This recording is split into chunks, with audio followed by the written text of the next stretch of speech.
네, 안녕하세요. 네, 이번 순서에서는 BGM을 좀 줄여야겠네요.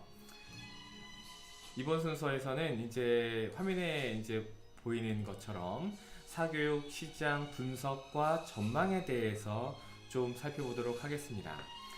어, 앞서 이제 제가 그 모두 강연에서 말씀을 좀 드린 것처럼 사교육 시장 분석과 전망이 왜 필요한가에 대해서는 우리가 이 방향으로 나아가야 되는 어떤 정당성을 확보해야 될 겁니다. 앞으로 시장은 이런 방식으로 변화할 거기 때문에 여러분들이 이 방향이 어떻게 나가는지에 대해서 정확하게 이해하고 아이들을 지도하는 것은 굉장히 중요한 배경 지식이라고 좀 판단이 되기 때문에 이 내용에 대해서 하나 둘씩 좀 살펴보도록 하겠습니다. 자, 먼저 사교육 시장 분석과 전망에서 사교육 시장에 대한 시장을 분석하는 거에 대해서부터 먼저 좀 시작을 좀 해보도록 하겠습니다. 자, 보시는 것처럼 학원 현황과 실태를 먼저 살펴보게 될 텐데요. 교육청에 등록되어 있는 학원 숫자를 좀 보도록 하겠습니다.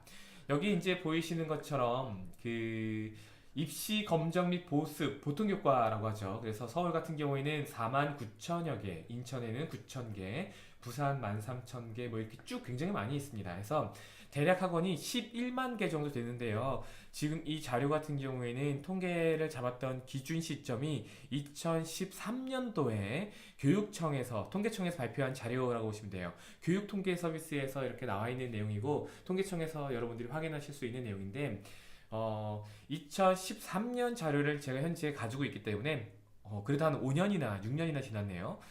좀 오래된 자료이긴 하지만 여기서 숫자가 뭐 크게 바뀌지는 않았을 겁니다. 그 사이에 학원 개수가 조금 늘어나기도 했고, 그래서 사이에 좀 줄어들기도 했겠지만 여기에서 크게 숫자가 많이 달라지지는 않았을 겁니다. 어찌됐건 2014년에 발표한 자료에 따르면은 뭐 이렇게 되고요. 교습소 같은 경우에는 보이시는 것처럼 36,000개 정도 이렇게 잡히고 있어요. 하지만 이 교습소가 이제 허가를 받지 않고 진행하는 교습소들이 있죠. 소위 말해서 이제 뭐 공부방이라고 우리가 불리우는 그런 부분들에 대해서는 현재 통계가 잡혀 있지 않습니다. 그리고 개인 과외 같은 경우에도 신고가 되고 진행하는 것들도 있지만 신고가 되지 않고 진행하는 것도 많기 때문에 일단 내용만 이렇게 보시면은 전국의 학원 및 교습소는 대략 15만 8천 개 정도 됩니다. 16만 개 정도라고 보면 될 것 같은데요. 말씀드린 바처럼 여기에는 이제 교육청 또는 통계청에 잡히지 않는 내용들은 제외했기 때문에 실제로는 이보다 더 많은 학원 또는 교습소가 이제 진행이 되고 있다라고 이해를 하시면 될 것 같아요. 더불어서 그 학령 인구의 변화를 좀 살펴보도록 하겠습니다. 학령 인구의 변화를 좀 보게 되면 2005년도 같은 경우에는 초, 중, 고 다 해가지고 770만 명이었어요. 770만 명이었습니다. 그런데 10년이 지난 2015년 같은 경우에는 600만 명 초반대로 608만이네요. 609만 정도 보면 되겠네요. 그러면은 780만과 610만 정도 선에서 이렇게 볼 수가 있게 될 텐데 보시는 것처럼 10년 동안 인구가 대략 한 160만 명, 170만 명 정도가 줄어드는 것을 좀 볼 수가 있어요. 10년 동안 170만 명이 줄었다는 얘기는 한 해에 대략 17만 명 가량씩 계속해서 줄었다고 보시면 될 것 같습니다. 이렇게 인구가 2005년보다 2015년에 계속해서 좀 줄어들고 있는데 물론 해마다 평균 17만 명 정도 줄어들기는 했지만 실제로 어떤 해에는 20만 명이 넘게 줄어들기도 했고 어떤 해에는 한 10만 명 가량 줄어든 걸로 좀 볼 수가 있습니다. 학령 인구가 계속해서 줄어들고 있는데 이 현상은 당분간은 좀 지속될 것으로 보입니다. 왜냐하면 다음에서 보시는 자료처럼 아이고 요거 좀 삑살이 났네요. 다음에서 보시는 자료처럼 2018년도에 고등학생 평균 학령 인구는 58만 4천 명이에요. 고3이 2018년 기준으로 고3이 60만 명 초반대, 고등학교 2학년도 60만 명 초반대, 고등학교 1학년이 50만 명 초반대이기 때문에 평균을 내면은 대략 한 58만 명 정도로 이렇게 관측이 좀 됩니다. 그런데 2018년 초등학교 학생 평균 학령 인구를 보면은 45만 명 정도 될 거예요. 그래서 어, 3년이 지나면 지금 중학생들이 전부 다 고 1, 2, 3으로 포진이 되겠고 초등학교 4, 5, 6학년이 중학교 1, 2, 3으로 될 거고요. 더불어서 또 3년이 더 지나게 되면 현재 초등학교 1, 2, 3학년이 이제 뭐 초등 4, 5, 6학년이 되고 이 친구들이 또 올라가서 이제 중학생이 되고요. 지금 초등학교 4, 5, 6학년들이 이제 6년이 지났을 때는 고등학교 1, 2, 3학년이 될 거예요. 그러면 고등학교 평균 학령 인구가 58만 5천 명 수준에서 대략 45만 명 수준으로 줄어들기 때문에 전체 고등학생들의 숫자가 현행 대략 한 몇 명인가요? 저 58만 명씩 곱하기 3 하면은 대략 한 160만 명 정도 되잖아요. 160 한 8만 명, 167만 명 정도 되는 걸로 보이는데 여기에 숫자가 대략 한 130만 명 초반대로 확 줄어들게 될 거예요.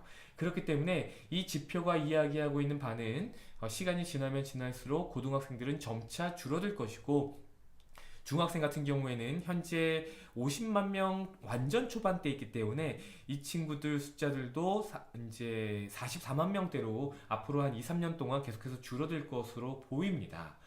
그래서 지금 학령 인구가 점점 줄어들고 있다는 것을 여러분들이 지금 잘 아실 수가 있을 텐데요.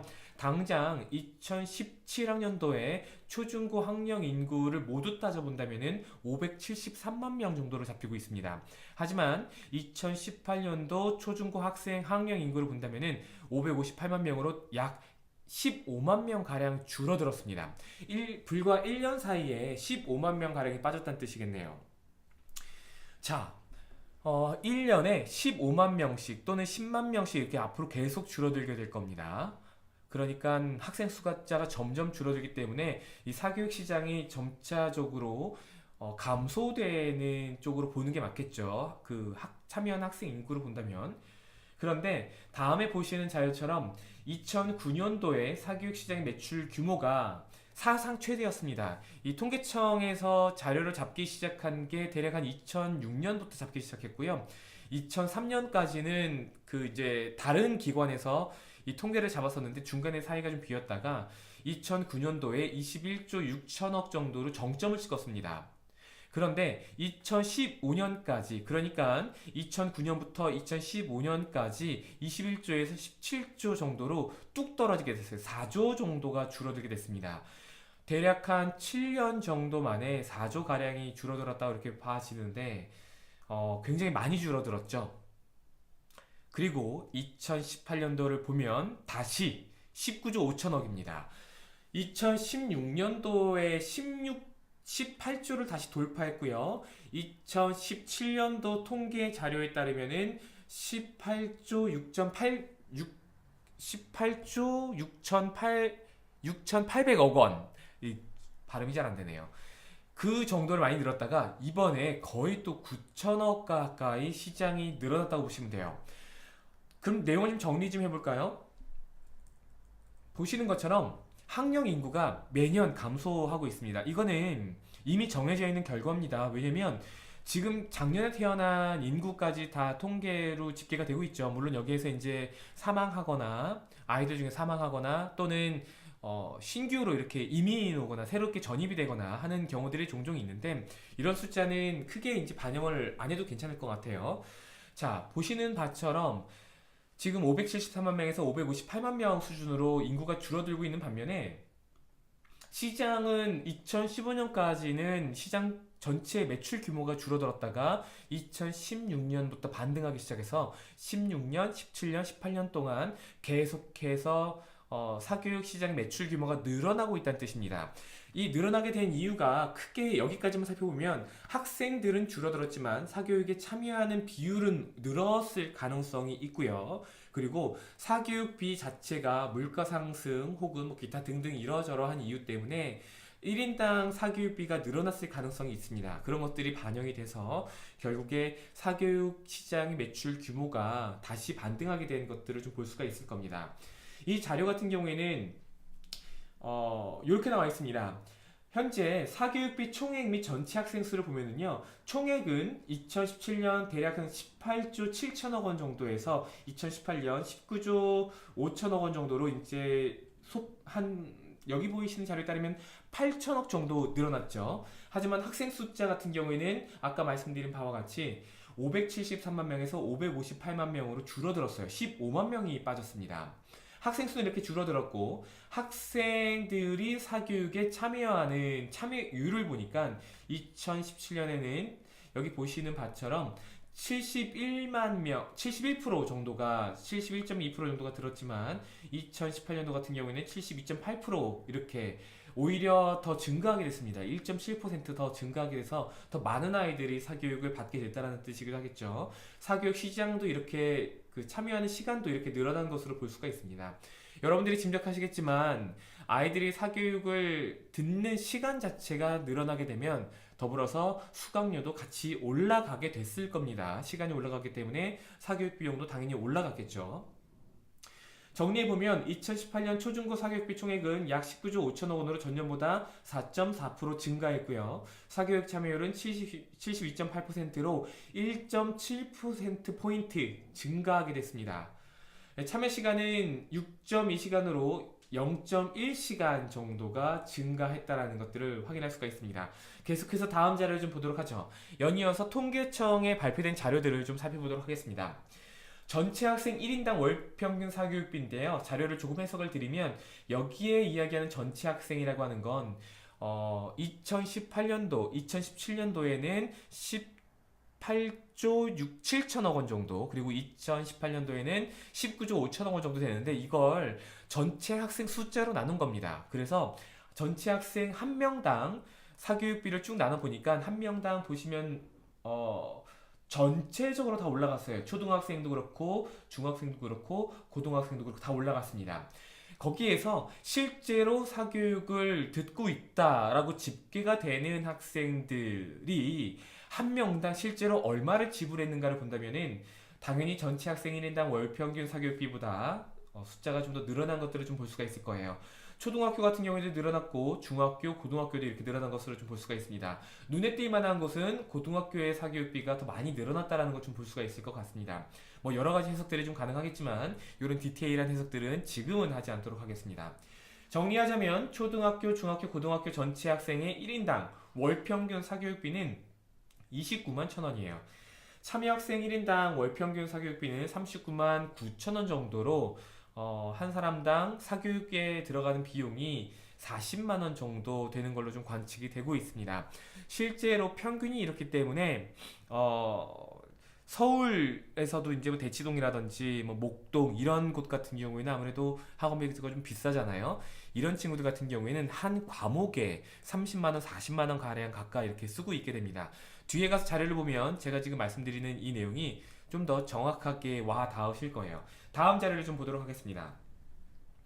보시는 것처럼 전체 학생 1인당 월평균 사교육비를 좀 볼 텐데 이번에는 과목별로 좀 보도록 하겠습니다. 국어는 이렇고요. 영어, 수학 이렇게 되는데 보시는 것처럼 영어가 다른 과목에 비해서 조금 더 이렇게 사교육비가 증가한 걸로 좀 집계가 되고 있습니다.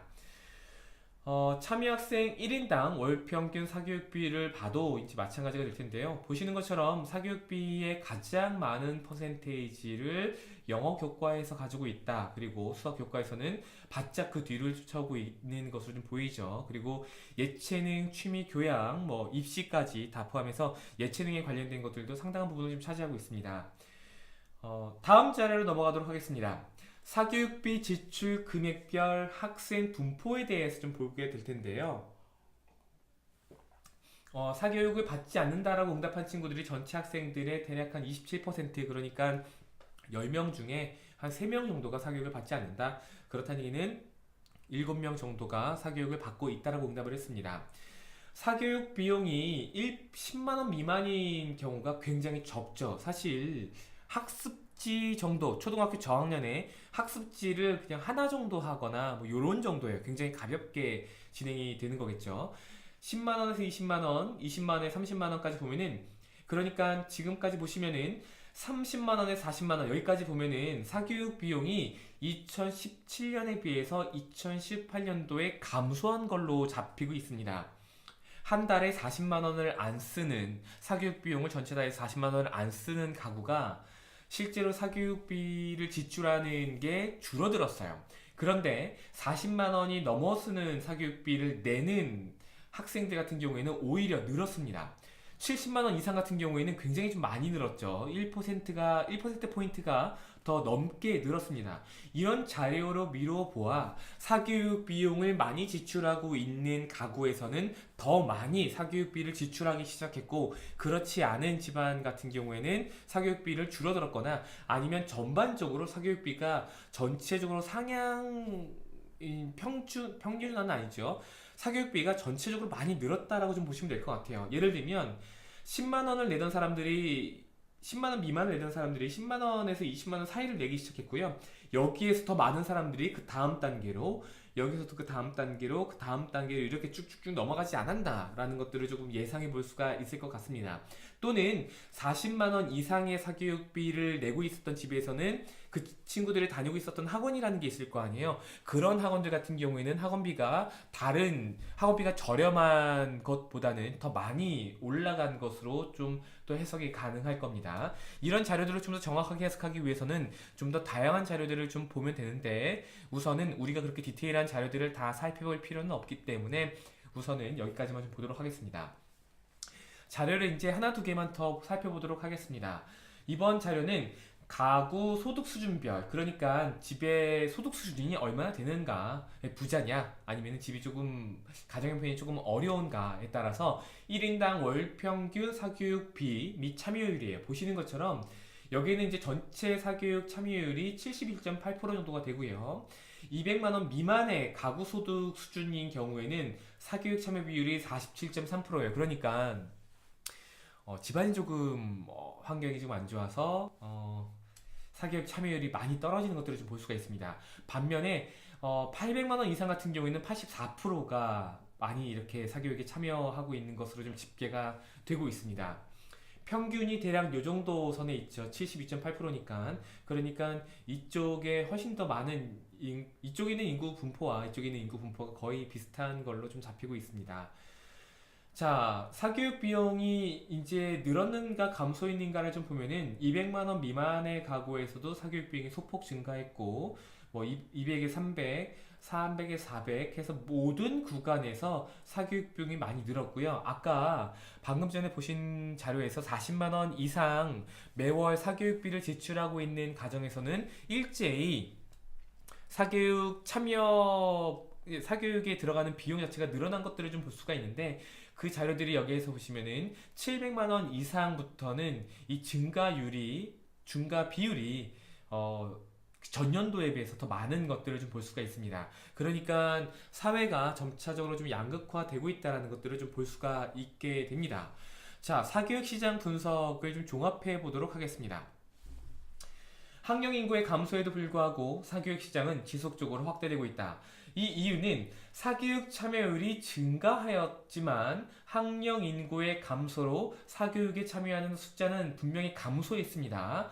이렇게 전체 학원을 다니고 있는 학생 숫자는 분명히 줄어들었지만 사교육 시장이 확대가 됐어요. 사교육에서 오고 가는 돈이 작년 18조 7천억 원에서 재작년이죠. 2017년에 그 정도에서 2018년도에 19조 5천억 원 정도로 대략 한 8천억 원 정도가 늘어났죠. 그래서 이런 것들이 1인당 사교육비의 증가가 있었기 때문이다 라고 좀 볼 수가 있을 것 같습니다. 특히 월 평균 소득 수준이 높을수록 사교육비 지출과 참여율이 높아서 이 친구들 같은 경우에는 전반적으로 사교육에 투입되는 비용 자체가 훨씬 더 많이 늘었다, 많은 비율로 늘었다라는 걸 좀 볼 수가 있고요. 아까 보신 자료처럼 40만 원 이상 지출한 학생의 비중은 전년에 비해 모두 증가했습니다. 반면에 40만 원 미만의 학생 비중은 감소한 것으로 이렇게 좀 보이고 있습니다. 자, 여기까지 좀 살펴보면은요. 여러분들이 이제 어느 정도 좀 눈치를 채셨겠지만 이 사교육 시장 전체는 사이즈가 커졌어요. 그런데 실제로 사교육을 듣고 있는 학생 숫자, 그러니까 학원에 다니고 있는 학생들의 숫자는 점점 줄어들고 있는 추세입니다. 그럼에도 불구하고 사교육 시장 전체가 커졌다는 뜻은 어떤 걸로 좀 보면 될까요? 그렇죠. 학생 수는 분명히 줄어들었는데 학원비가 올랐기 때문에 1인당 학원비 자체가 올랐기 때문에 전체 사교육 시장의 규모가 커졌다고 보실 수 있으실 것 같아요. 그렇단 뜻은 여러분도 학원비를 앞으로 위로 이렇게 인상하는 전략을 좀 구사하는 게 현재 트렌드에 맞다라는 것으로 좀 볼 수가 있습니다. 시장의 흐름이 이렇기 때문에 여러분들도 이렇게 사교육 이제 학원비를 적당히 올리셔도 괜찮다고 좀 봐지는데요. 사교육 시장의 전망을 좀 이렇게 보도록 하겠습니다. 향후 사교육 시장의 변화의 방향을 살펴보시면은 자료를 좀 보여드려야죠. 향후 사교육 시장의 변화의 방향을 보면은 소형화, 고급화, 차별화 정도로 좀 보실 수가 있을 것 같습니다. 천천히 한번 살펴보도록 하죠. 소형화는 학령 인구의 감소로 인해서 사교육에 참여하는 인구 숫자가 줄어들고 있어요. 물론 2017년에 비해서 2018년도에 사교육에 참여하는 비율 자체는 소폭 증가하기는 했지만 학생 수가 그보다는 더 많이 감소했기 때문에, 즉 학생 수가 감소한 거는 대략 아까 보신 자료가 대략 한 2.6%포인트 정도 감소했습니다. 하지만 사교육 시장의 참여 비율 자체는 1점 몇 퍼센트 정도 증가했기 때문에 실제로 학생 숫자는 줄어드는 걸로 좀 볼 수가 있을 거예요. 학생 숫자가 줄어들기 때문에 실제로 학원의 규모 자체가 점점 줄어들게 될 겁니다. 학원 규모가 점점 줄어들게 된다. 학원은 점차적으로 소형화되는 게 바람직하다. 학원을 키우려고 하는 것보다는 작게 알차게 유지하는 전략이 좀 중요하다라고 좀 볼 수가 있겠고요. 학원이 소형화되는 대신에 학원 비용이 좀 늘어났기 때문에 학원이 점차적으로 교육 서비스가 질이 높아지고 양이 늘어나게 되면서 점차적으로 고급화되는 전략들을 좀 많은 학원들이 구사하고 있다라는 것들을 좀 볼 수가 있을 것 같습니다. 또한 이런 시장 상황에서 우리가 살아남기 위해서는 차별화를 분명히 가져가야 된다라고 좀 확인하는 게 좀 좋을 것 같아요. 하나둘씩 좀 보면은요.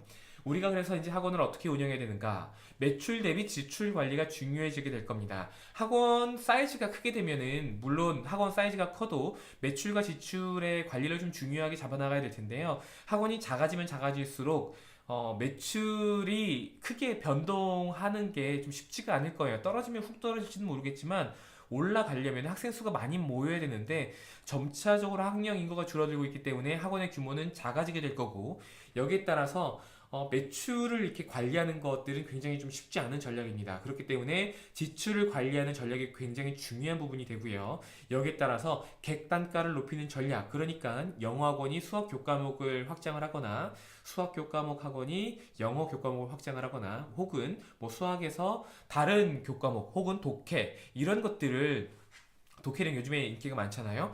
이런 것들을 이제 추가하게 돼서 전반적으로 아이들이 학원 한 군데에다 내는 비용 자체를 늘려나가는 이런 방향으로 소형화에서는 여러분들이 전략을 좀 택해야 될 겁니다. 고급화에서는 위에 보신 것처럼 객단가를 높이는 전략이 될 텐데요.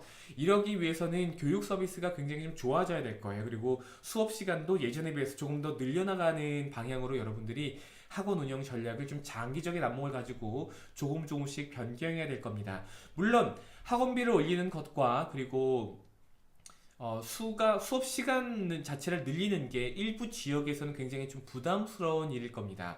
그럼에도 불구하고 우리는 장기적으로 이런 방향을 선택해서 진행을 해야 된다는 거에 대해서는 다시 한번 좀 강조를 드리고요. 차별화 같은 부분에서는 다른 곳에는 없는 특별한 경쟁 우위 전략이 좀 필요하다. 여러분 걱정하지 마십시오. A부를 감행한 이상 여러분들은 학원이 점차적으로 작아진다고 하더라도 지출 관리가 조금 더 양호해지게 될 겁니다.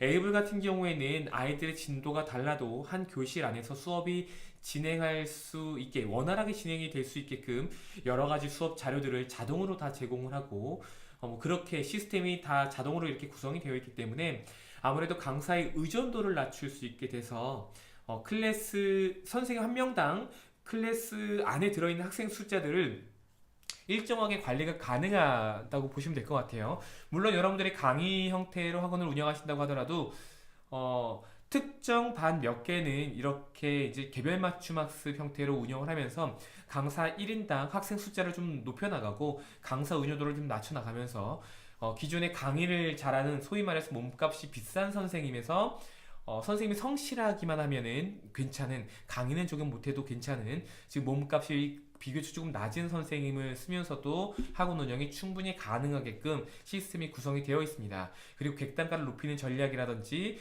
다른 곳에서는 없는 차별화된 어떤 특별한 경쟁 우위 전략, 뭐 이를테면 수리 과학 수업이라고 하거나 아니면 이제 진로 탐구 이런 부분들이 있잖아요. 그래서 기타 수학 교과목과 조금은 다른 뭐 비교과라든지 영재 뭐 반이라든지 아너스 반이라든지 뭐 이런 다양한 클래스들을 운영할 수 있는 노하우에 대해서 여러분들과 이야기를 나눌 수 있는 시간이 많고 또 저희에게는 그런 어떤 대안들이 충분히 마련이 되어 있기 때문에 학령 인구 감소에 따라서 학원이 점차적으로 좀 어려워지긴 하겠지만 여기에 대한 대응은 에이블이 충분히 확보하고 있다. 그리고 올해 연말, 내년 상반기, 내년 후반기에 이렇게 차례대로 선보일 여러 가지 어떤 상품들을 여러분들이 또 적극적으로 활용하신다면은 지금 나아가는 어떤 이런 사교육 시장의 어떤 변화 그리고 미래의 어떤 모습들에 충분히 잘 대응할 수 있는 방향을 함께 계속해서 나눌 수 있다는 거에 대해서